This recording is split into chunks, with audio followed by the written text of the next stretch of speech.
tunashukuru. Mchezo ulikuwa mgumu kwa kiasi gani?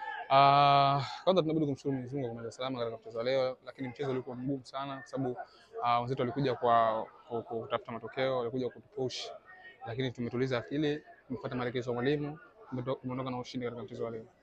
Mchezo na timu ambayo iko physical, yani unafika sana mwilini kama mchezaji unajisikia kwa sababu Mchezo wa mpira ni kujiandaa. Chochote ambacho tunakutana nacho uwanjani ukubaliane nacho. Kweli wenzetu walikuja sana, walikuwa na physical kubwa, lakini tumeendelea kuwa wavumilivu na tumepambana, tumepata matokeo.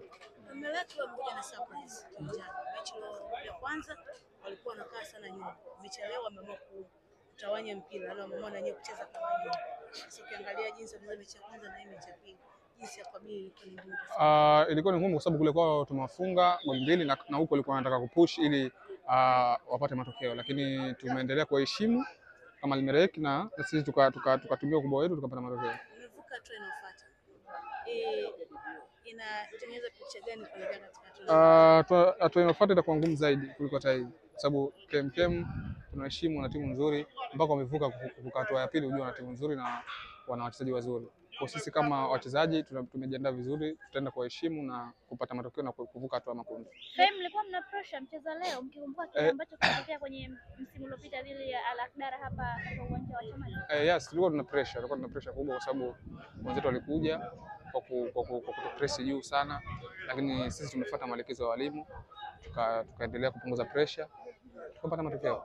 Timu nne kutoka Tanzania zote zinafuzu katika hatua inayofuata. Ni faraja kiasi gani kwa nyinyi wachezaji kuona pia mnaiwakilisha nchi vizuri kimataifa? Ni faraja kubwa kwetu.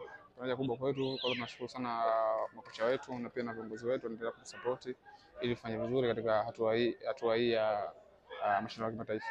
Mashabiki wenu wategemea nini kwenye mashindano haya, kama mtafika kwenye step yenu, mtafika sehemu gani, kwa sababu kuna hatua ya finali, nusu finali mpaka finali kwenye hatua hii? Mashabiki zetu sisi cha kuambia endelea kutusupport, sisi kama wachezaji wao tutaendelea kupambana kadri ya uwezo wetu ili timu kuifikisha makundi kwa mara ya kwanza. Hatua inayofuata mnaenda Zanzibar dhidi ya KMK. Sehemu ambayo imekulea imetengeneza pesa.